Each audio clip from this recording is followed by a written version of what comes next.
So Michael, the phone rang again, and Michael was on the phone again, and I asked him, what did he, what was he going to be doing? And he told me that he'd be working on Manhunter, and I said, I really feel that I'm going to be working on some of the things that I've wanted to do for a long time, because I was developing at that time Stand and Deliver, which happened in 1983. This was 1984. I had been developing the piece. And so we ended up saying no again. By this time, my family was away from me. They didn't hear me say no. They didn't know who was on the phone. Hung up the phone, and about 10 minutes later, it rang again. It was Michael, and he raised the price again. I said, holy mackerel. I took the phone away from my ear, and I said, if I only would have known, all I had to do was say no, and they'd keep on raising the price. It's incredible. I said, thank you, Mikey, but I can't. I really appreciate this, and I don't want to hurt a relationship that hasn't even started. I've never worked with you. I want to work with you. If you can use me on the show, please do. I would love to be a part of this, to help you, but I cannot sign an exclusive contract, and I need creative control of my character, and those are two things that they're not going to happen. I mean, Steve Bochco had asked me to be part of Hill Street Blues, and I said the same thing. I really wish I could, but I can't sign an exclusive contract. And then, there's NYPD Blue, and so there was opportunities for me to work on television in exclusivity, but I didn't want to really commit to that when I had this other work that I was trying to do that could not be done. I mean, it was really hard to do the ballad. It was really hard to do Zoot Suit. It was really hard to do these pieces of work that really nobody knew anything about them. Nobody knew whether they were going to be successful, who wanted to invest in Latin-themed projects. But I said, that's the only way. And so people say, well, but if you become successful, then it'll help you over here to do this. I said, yeah, but if I become successful for something that looks like this, they're not going to want to do stuff that looks like this. I've seen it done, and I've seen it happen many times with great artists. They commit themselves, and boy, they get rich and famous, and they're really moving well, and they try to go off and do something else, and they can't, because now their audiences were built around this world that they had created, and they couldn't really go over here where they really wanted to be. So I said, I'm not going to take that journey. There's not enough time, and I'm not strong enough of an artist to really make people, I'll be used up in this other world. And so I was afraid of a Miami Vice or a Hill Street or anything getting me to that point of making me known, but not allowing me to do Latino-themed projects. Unheard of at that time. I mean, there wasn't even a whisper. And so, and Zoot Suit was the first opening out party, and I had a huge responsibility. And so I said, I'm going to take it. I'm going to take this. And I remember falling to the ground as when I got the phone call from the Mark Taper asking me to play that role. I fell down crying because I knew what this meant. And so I hung up the phone with Michael, and the phone rings about 10 minutes later. It's the fourth time. And he says, he raised the price. He says, by the way, we're trying to work this out. And I said, Mikey, I wish you could. I'd love nothing more. I mean, the money he was offering me was more money than my father had made in his entire lifetime. Working 45 years of his life, he had never acquired what I was going to make in one season on this television show.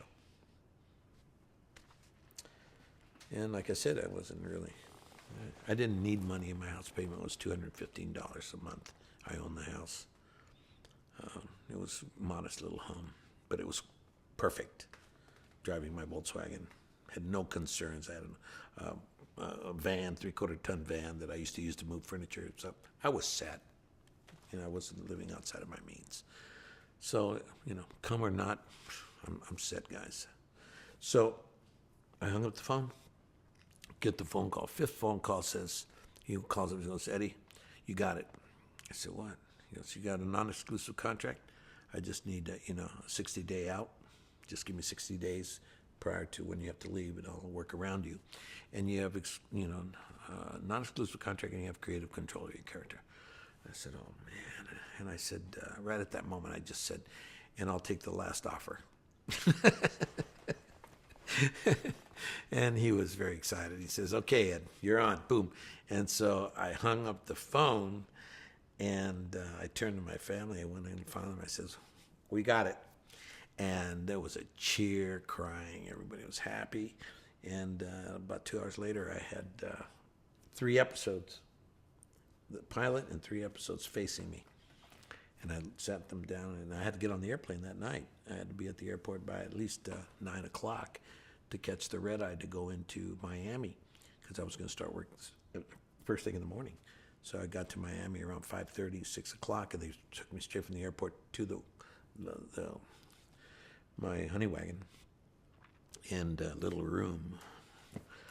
And I started to get dressed and work. During that period of time when I had the things and I was watching them, trying to create this world, all of a sudden I said, okay, now you really took a bite out of this apple, because basically you're in now. You've committed. They're expecting you. You start tomorrow morning, and you have to develop what you've been, artistic control. Well, good luck, Eddie. I said, oh man, this is hard.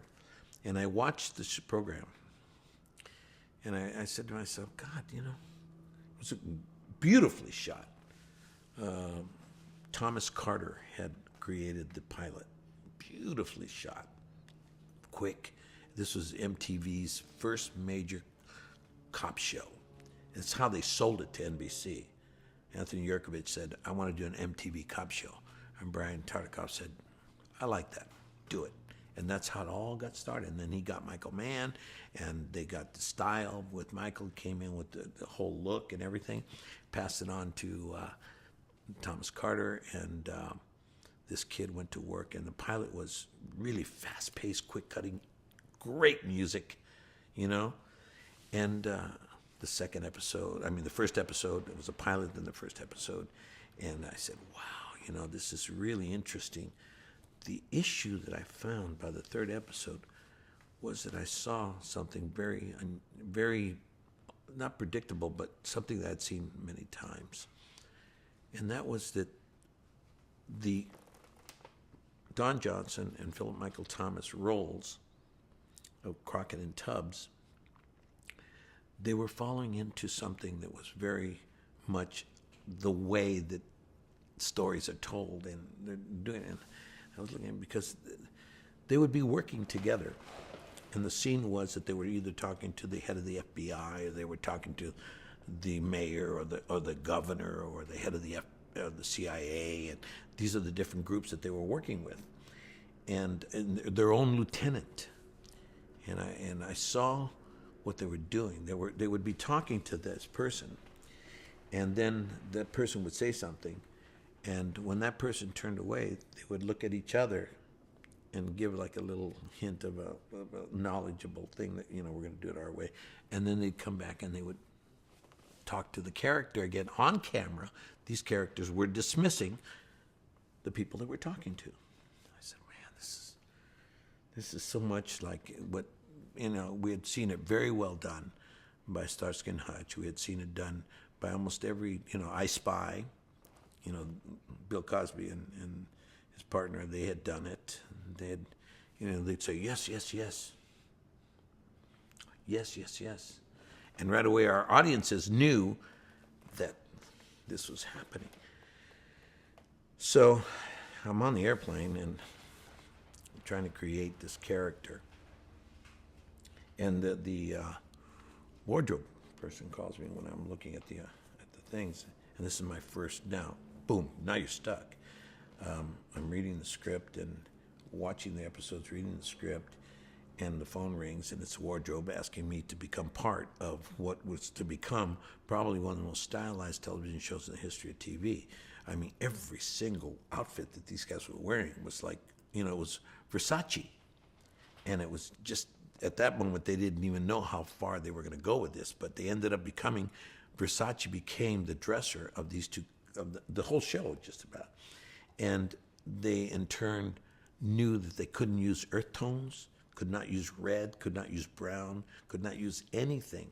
They had specific orders on what to use and what to, how to color the set design and production, art direction, and the production designers. They were all inside of where Michael Mann wanted to go. And so when they called me, they were, saying, we need your sizes. And they were taking down my sizes. And they said, yeah, we're going to give you some suits. We'll let you see some of the stuff we have coming out. I said, no, please, do me a favor. Get me a black suit. Make it a wash and wear. And throw it in the washing machine. Wash it and don't iron it. And just let it be used. And give me a thin tie and any color shirts you want to put, that's up to you, okay? But just make them very inexpensive shirts and real thin tie. And get me some wrestling shoes. Because to me, that was really, I was going to be standing up a long time, and I wanted to have my ankles, because when you're standing around for 10, 12 hours, it's really becomes, you better have comfortable shoes. And these shoes they looked and felt real comfortable, and they're there's a certain kind of a high-laced, high-ankled thing, and really was very comfortable. And so the black ones, and so that was my outfit. And he said, "Well, we have a design pattern." I said, "I know you do, and but you can ask Michael. Just tell him this is what I want." And she says, "Oh, okay." I said, "Okay, thank you." And I hung up, and of course I never heard back from them. I went to the first day, I get off the plane, I go in there, and I look around, and I see that there's my suit. And it's done exactly like I said. It had been washed, it had not been ironed. You could feel the usage of it already, and felt that it wasn't pressed clean, it wasn't sharp and neat. It was just like this suit. It was a wash and wear suit, and it had been washed. So with my little thin tie, I go out there. But in the process of flying in, created an understanding of what the difficulties that I was facing. So the very first scene I did with them that morning was with, it was a scene along the river's edge.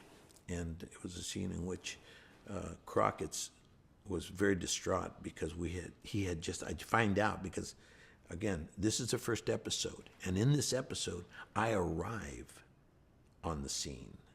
I come walking in to the show as the new lieutenant, carrying a box and a flower, and but I hadn't shot that yet.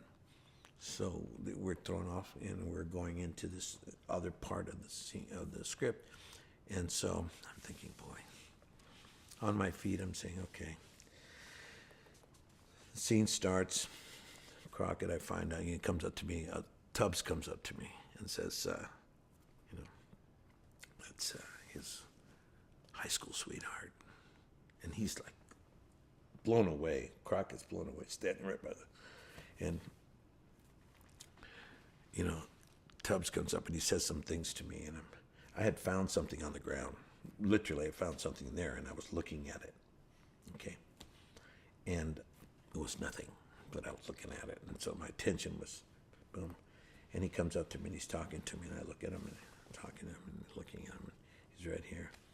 And he's saying, we got to be understanding of this or whatever. I forgot all the dialogue, but he comes up, and in essence what happens is I say to him,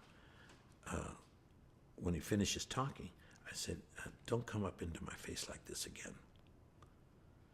And that's not in the script. Okay, it's just, and Crockett now had come over, and he sees the reaction of Tubbs to this sentence, and he doesn't know how to answer, but he he was offended as an actor to actor, and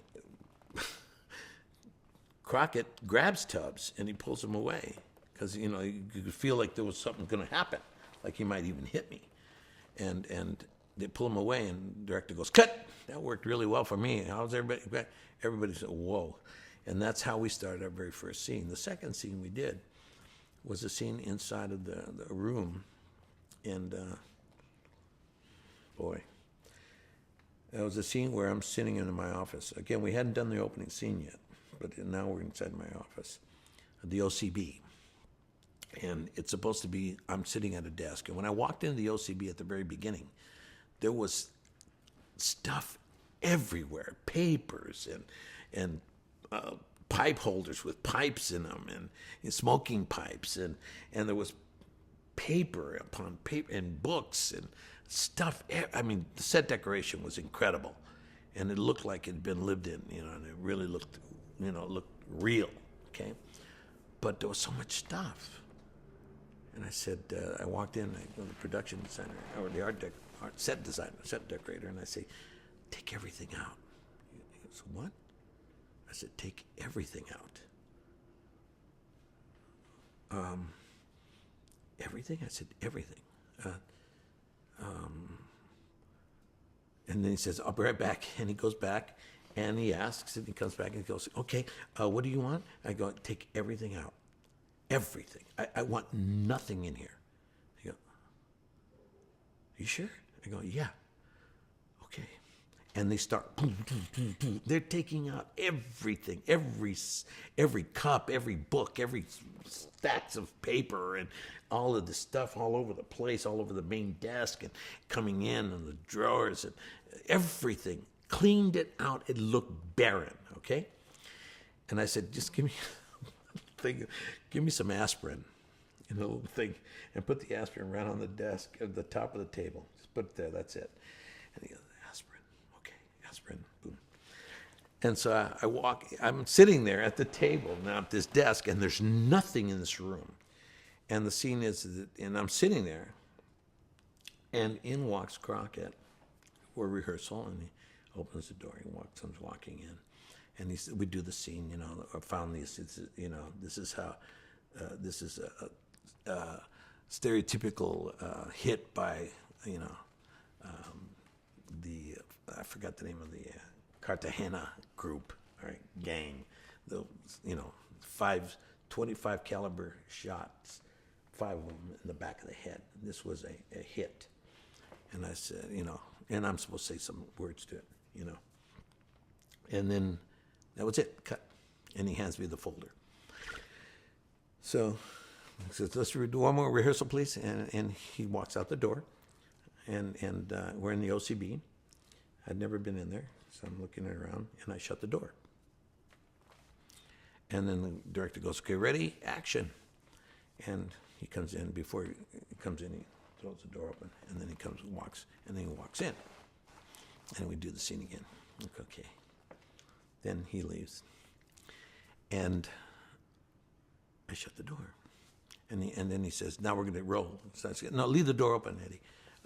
And I've worked with Don, and I had worked with Philip, Michael Thomas. I had worked with them throughout my career in the early 70s, when Don had done brilliant work. Boy and His Dog, The Herod Experiment, beautiful films, major artist, great actor. I'd seen him do Fortune in Men's Eyes with ACT, and the guy was really strong and very good. And Philip Michael Thomas, I'd worked with him as an extra in one of his movies, and he was very strong too. And this was in the early 70s, and so these guys had really worked for that position, and they were very good, extremely committed and very good. And so, I shut the door, and Don goes, hey, Eddie, just leave the door open. Because, this whole place, we just walk in and out. I don't want to work with doors. I said, Don, talking story. I've never been here.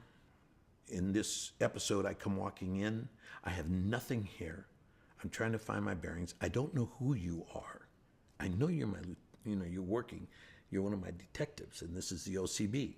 And I understand the situation. But, I'm going to shut the door. You're going to come walking in. It's going to be a shut door in my office. You're not going to just be able to walk in. And he says, Eddie, don't open this can of worms with me. I said, Don, this is not personal. This has nothing to do with you and me. It has everything to do with the situation in which we find ourselves. Just shut the door. I want the door shut. And he goes, oh, okay, we'll see about that. And he walks away, you know. And it rang from Telly Savalas time. I said, oh, no, here we go. And so 1 hour goes through, 2 hours goes by, and we have the entire crew. And this was a very expensive show at that time, so an hour, 2 hours of not working on the set of this television program was tens of thousands of dollars, if not hundreds of thousands. And so I'm saying, holy mackerel, here we go. First day, and we're at this level already. Jesus Lord. And I said, what did I do? I mean, I'm talking to myself, and people are staying away from me. I mean, they're staying, all the crew and everybody's like, just sitting around, having, talking.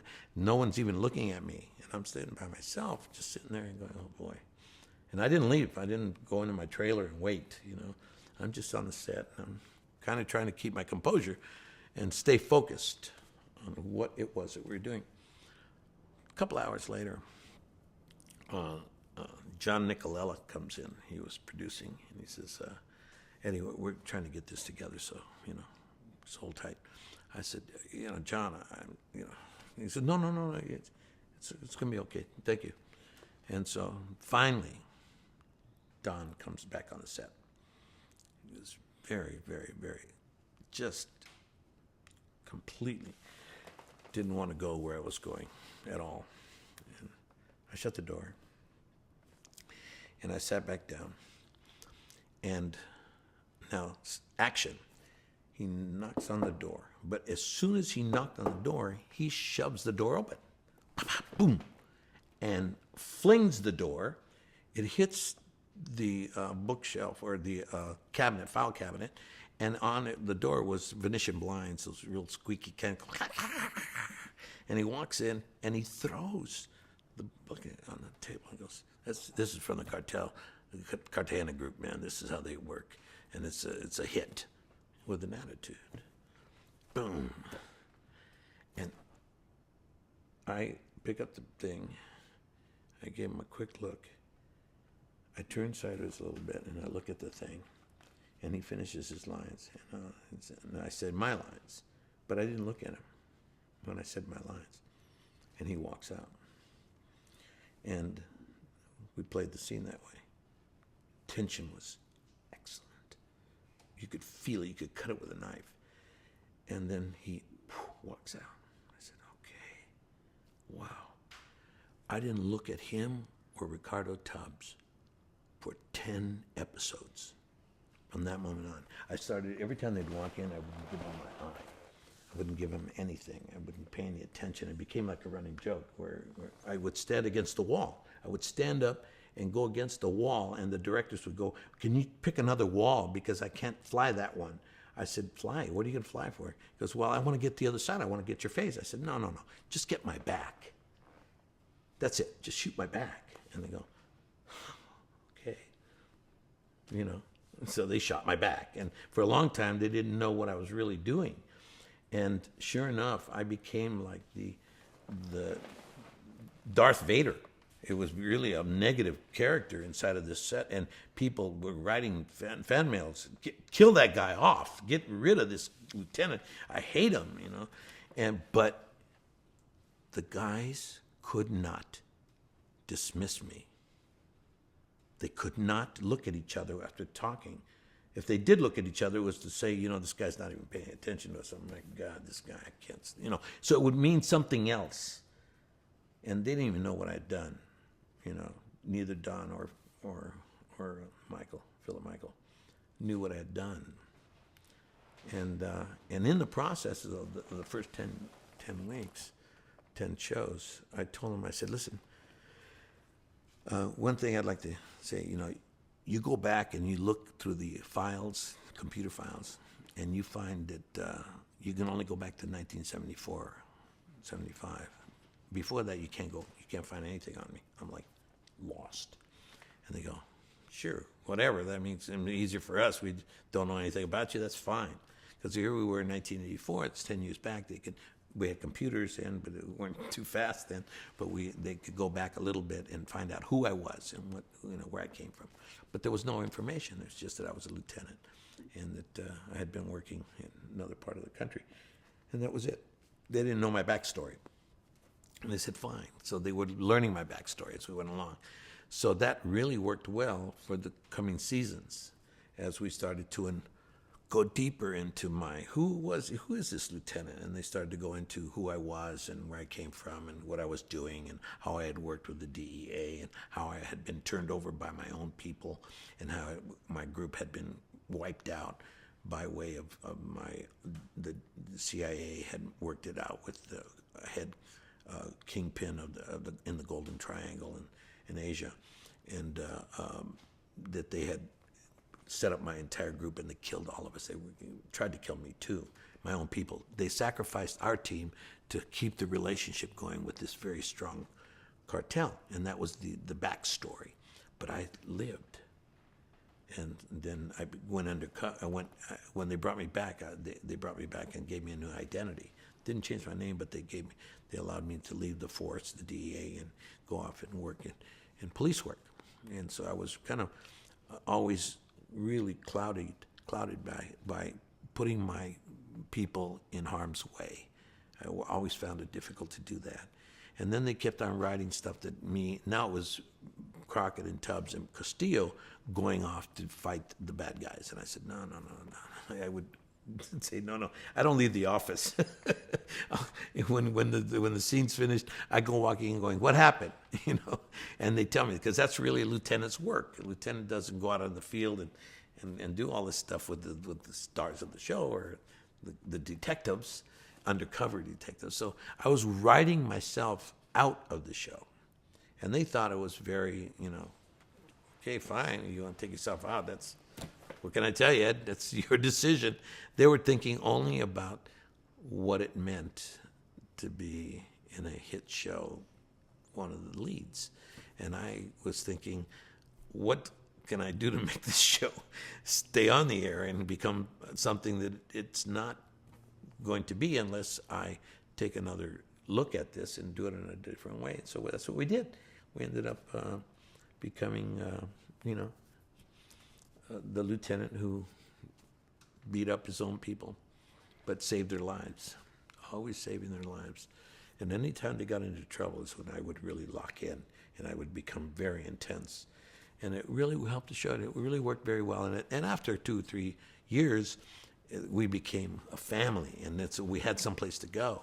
If we had been a family right from the beginning, we would have, where would we have gone? It would have gotten boring. So it became a really interesting, and then we did, I remember directing the very first episode that I ever directed, which caused a lot of difficulty there too, was Bushido. And I helped write it with John Leakley, and it caused an incredible amount of problems because the style of the show changed. It was not the same kind of a show that they had been used to, the high-paced, fast editing and all that. This became more story-oriented. And it worked, it worked very well.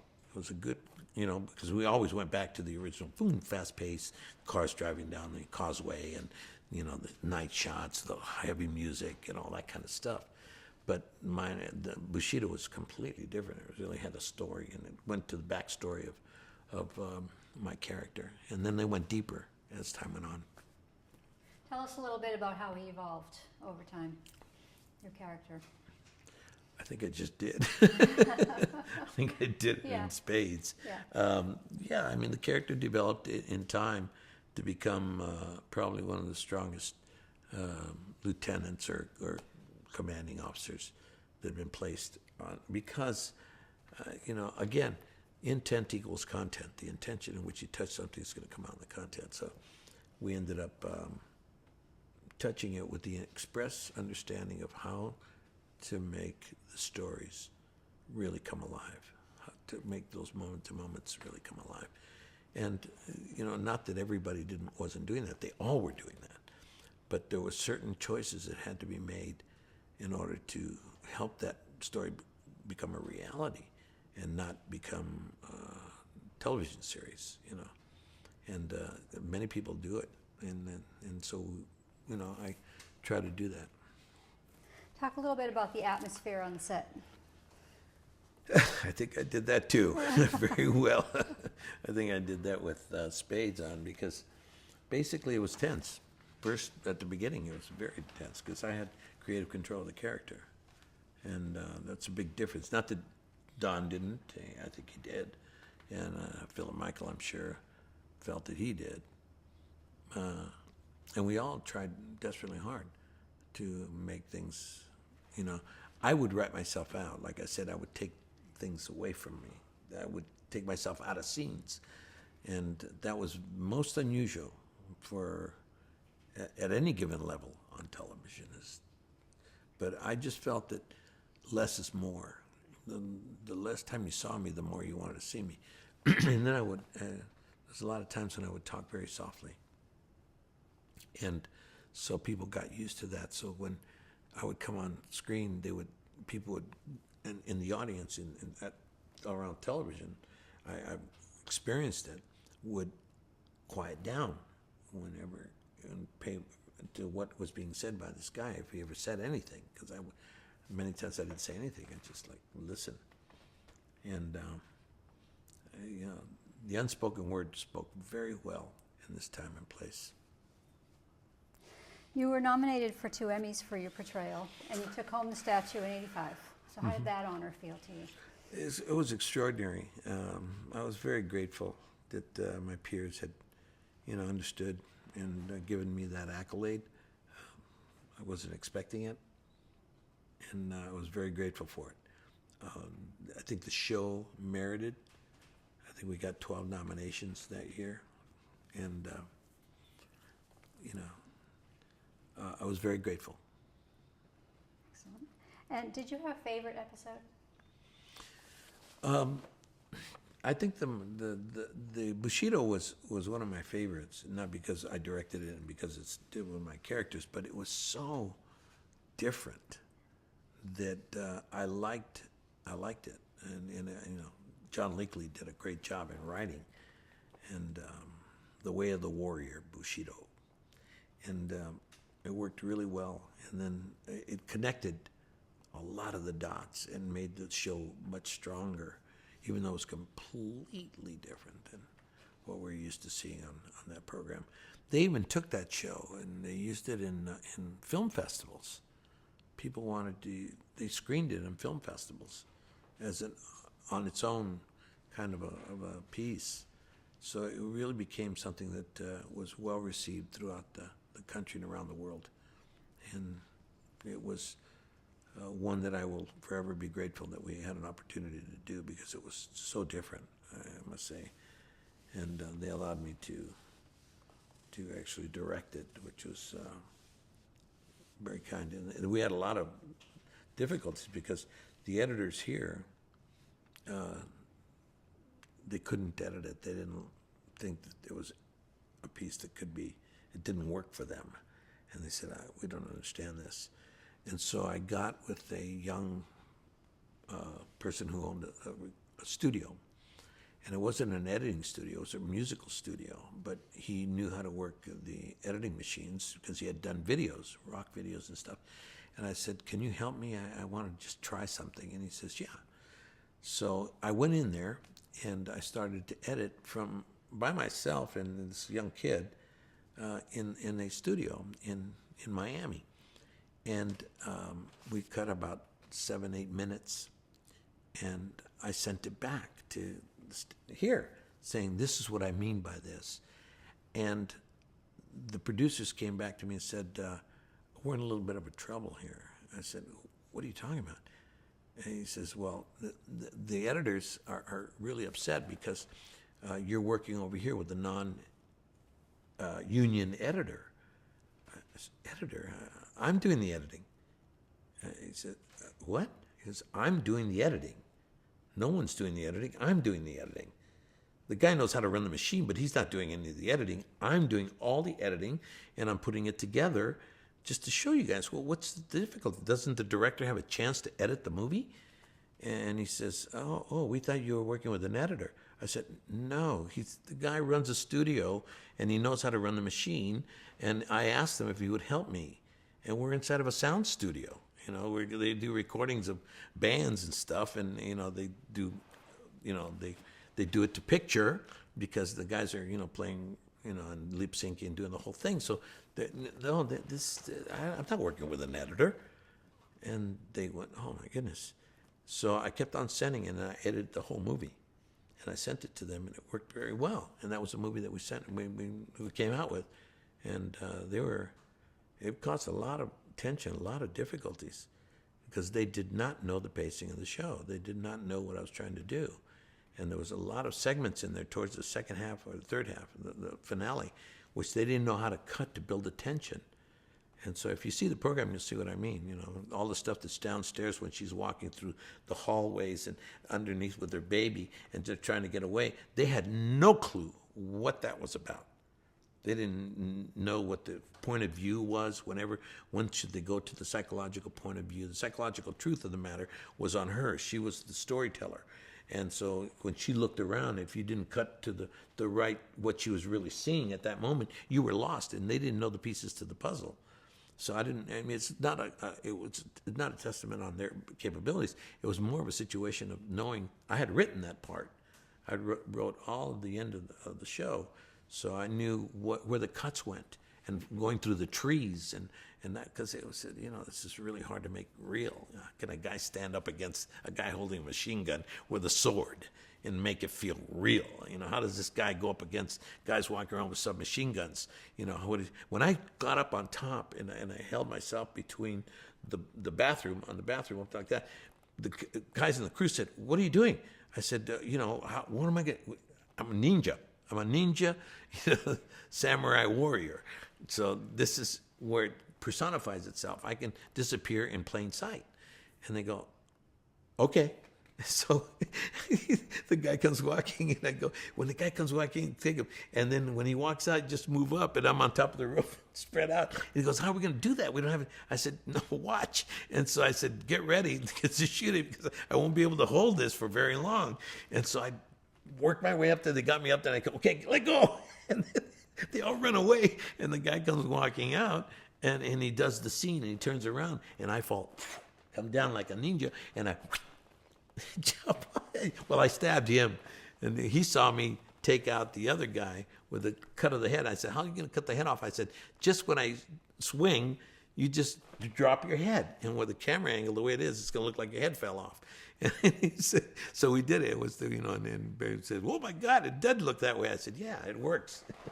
And so that was what I mean. And then I go up against, at the very end, I had the guy driving the car with his foot on, talking while he's driving the Cadillac.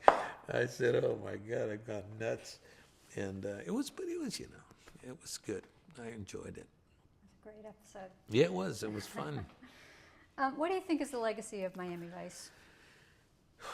I think it inspired a new way of looking at the genre, because of the fact that they allowed me to build this kind of a character inside of this world, where you had the antagonist, the whole tension of the situation was amongst themselves, along with what was happening on the outside. But it didn't help that inside there was so much tension, because it was a lot. The opening season was a lot of tension, and people just were like at the edge of the seat, because they liked what they felt when they weren't inside. But when they come across this guy, all of a sudden this lieutenant would come across it.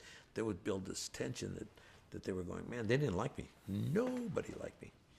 But the legacy, I think, is the fact that you could get a sense of a reality off a very, very, very, very commercial piece of work. I mean, because everything was stylized. They really knew what they were going for the juggler. The music, bringing in actors that were not actors, but that were great, Tom Petty and all of these people, Phil Collins and all these people, Miles Davis, brilliant, Little Richard, brilliant musicians to be inside of this world that they were building.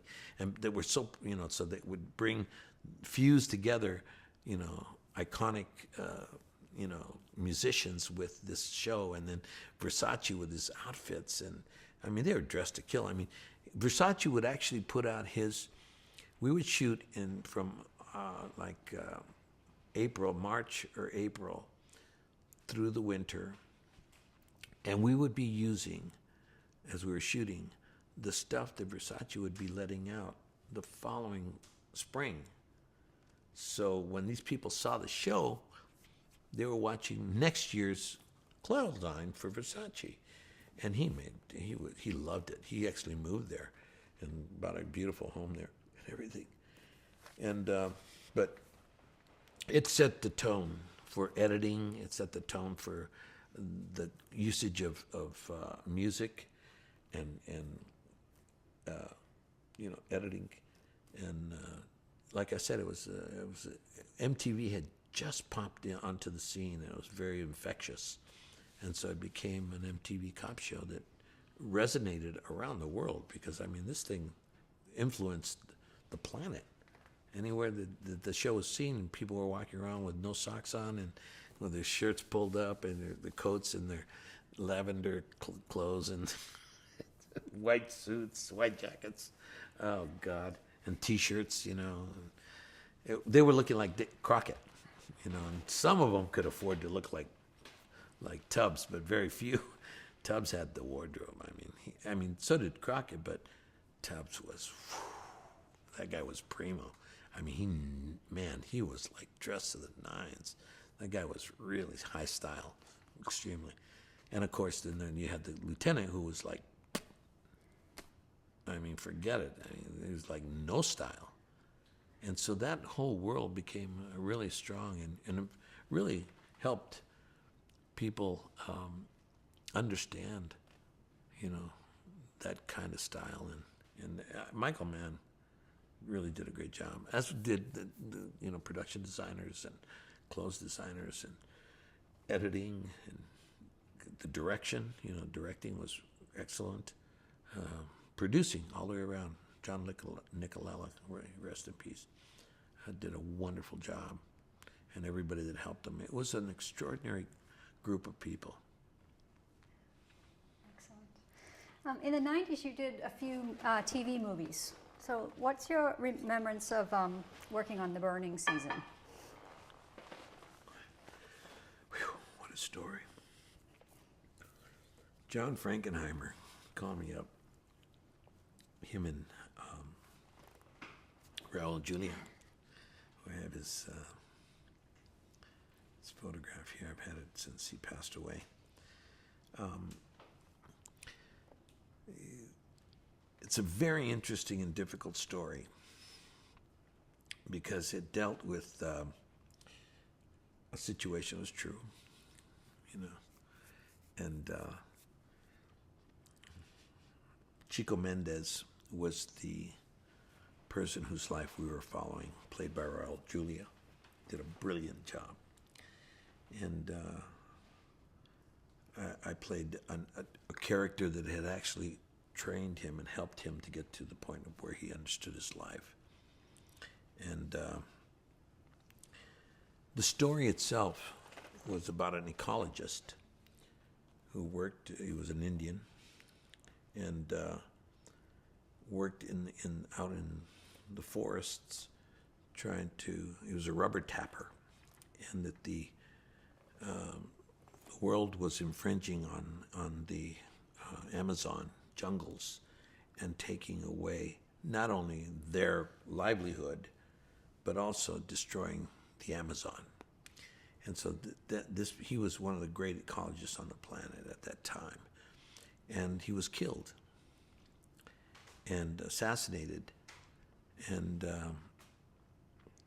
the sadness is that it was a situation that was very difficult to take place. And I'm going to go back a little bit before we actually started shooting to about 2 years, maybe even 3 years before we did The Burning Season.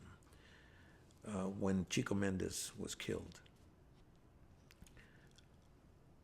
a lot of filmmakers went down to Brazil to try to help and try to bring the story to light. And there was one company that held the rights gotten from the wife, the last wife that he had. He had been married twice, and the second wife held the rights to the story. So they had, this production company in Brazil had gone and purchased the rights from her. So when the whole world, and I mean the whole world, filmmakers from all over the world came,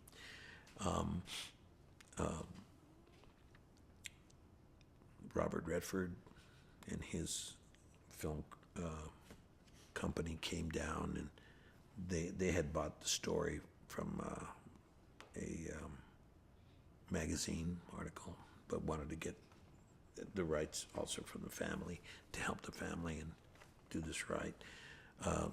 Paramount, Universal, Warner Brothers, Columbia, all had teams that had gone down there. And Bob Young, myself, who I'd been working with for many, many years, I went to talk to Jeff Katzenberg, and at Disney.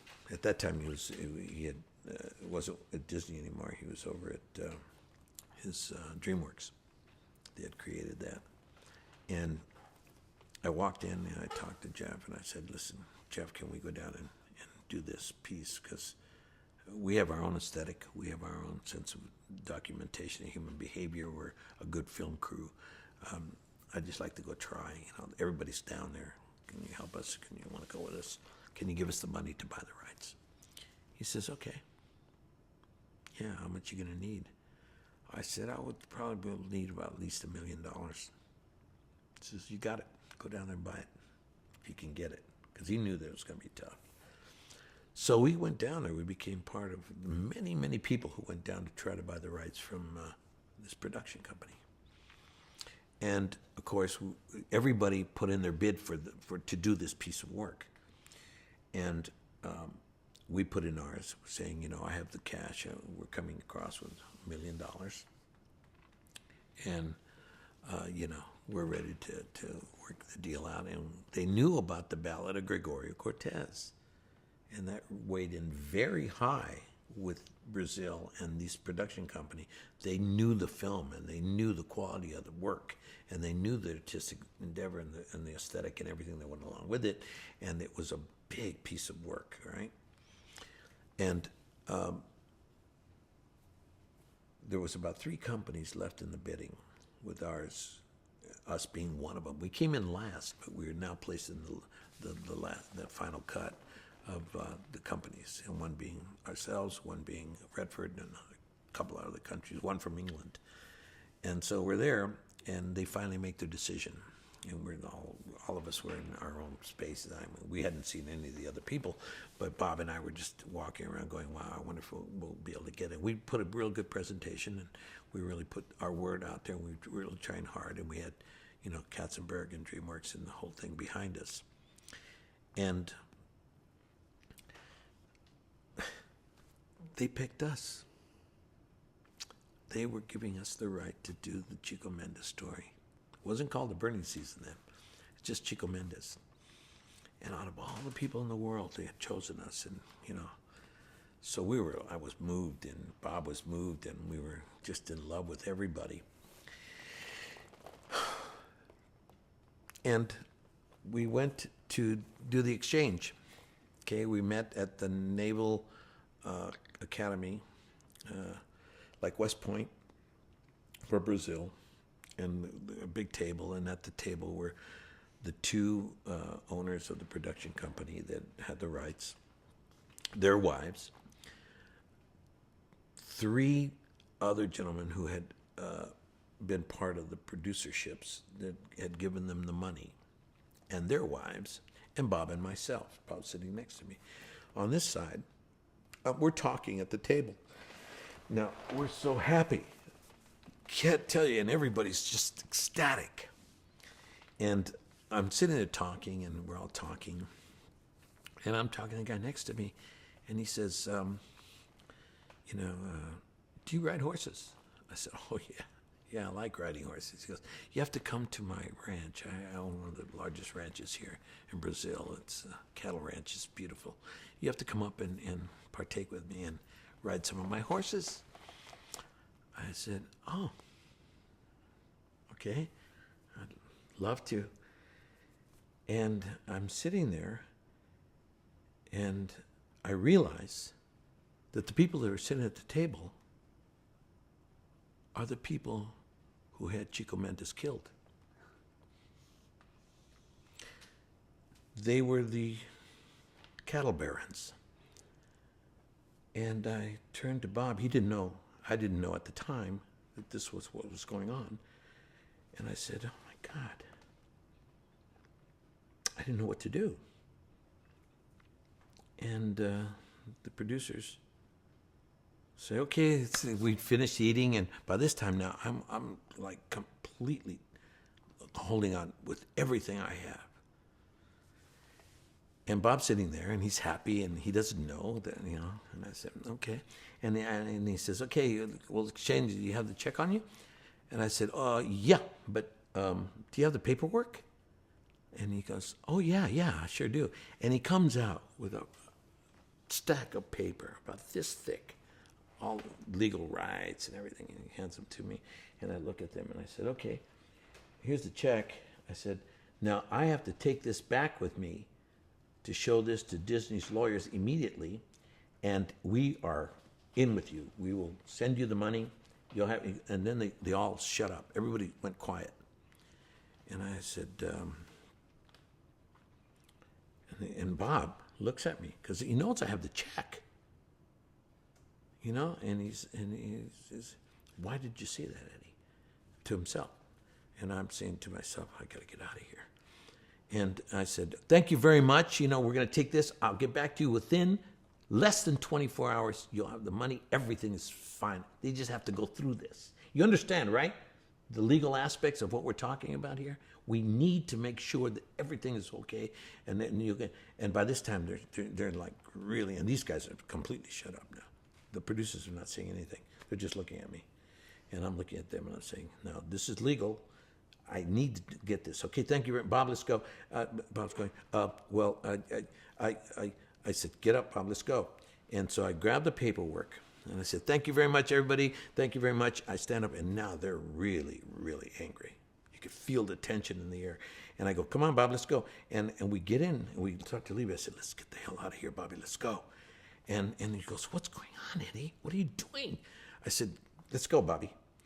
And so I grab the paperwork. I go running to a taxi, and I jump in the taxi with our luggage, and I jump in there. And once we're in, and I take off, and I didn't turn around. I didn't want to know anything. And I'm rushing to the airport. I said, "Let's get out of here, Bobby." And then I go, and he goes, "What is it?" He goes, "Those are the cattle barons. Those are the guys who actually had Chico Mendes killed."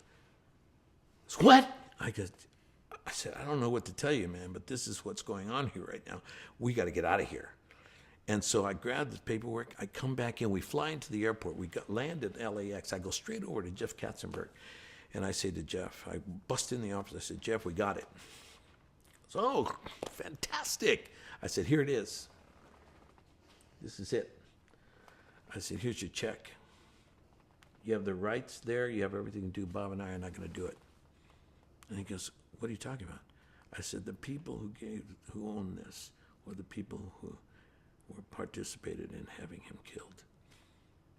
He said, what? I go, yeah, these are the cattle barons. These are the people who were the people responsible. The number one cattle baron in the country was sitting right next to me.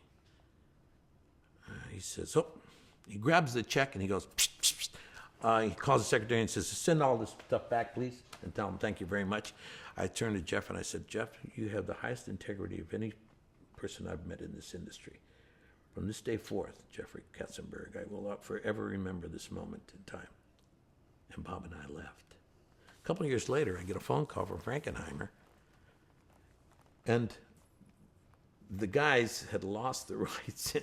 And so they now went through something else. I don't know how they got it, but they're calling me up. And I said, oh, boy, if you guys only knew. I didn't tell them anything. You know, it's the first time I really told a story for anybody. And but I was so honored to be asked to perform in this piece. And Frank and I was brilliant. He did a great job. And Raul Julia was just it was his final dramatic piece for Raoul. He was very sick. He had cancer. And it was one of his final performances, and it was beautiful. And I won a lot of praise. So did he. We both won Golden Globes. And it was quite an experience, to say the least. That piece of work, and it still holds pretty strong. It holds up. Absolutely. Tell us a little bit about your work on The West Wing. West Wing was so much fun. There's another perfect group of people. I mean, just extremely grateful that they asked me to perform, and especially the character that they gave me. You know, giving me Mendoza, Judge Mendoza, who ends up becoming the Supreme Court Justice. And it was just such an integrity-filled piece. And then it was so well written. You know, the fact that the things that he got into, he got thrown into prison and jail for, talking back to the police officer. And it just was beautifully done. They asked me to become a regular on the show, and I had a choice of either becoming a regular on the show or helping to do American Family for PBS. And I felt that they had a real strong ensemble, so they really wouldn't be. It would help the show, but really they had a strong ensemble. They didn't need any help. They were just like flying. So I said that I couldn't do it. I was going to go help a show that had no chance. It was the first major. It was the very first Latino-themed nationally broadcast television series in the history of TV, American Family for PBS. Yeah. And we went on to do with, thank God for Gregory Nava and Barbara Gittner Martinez, who, boy, they worked their butts off.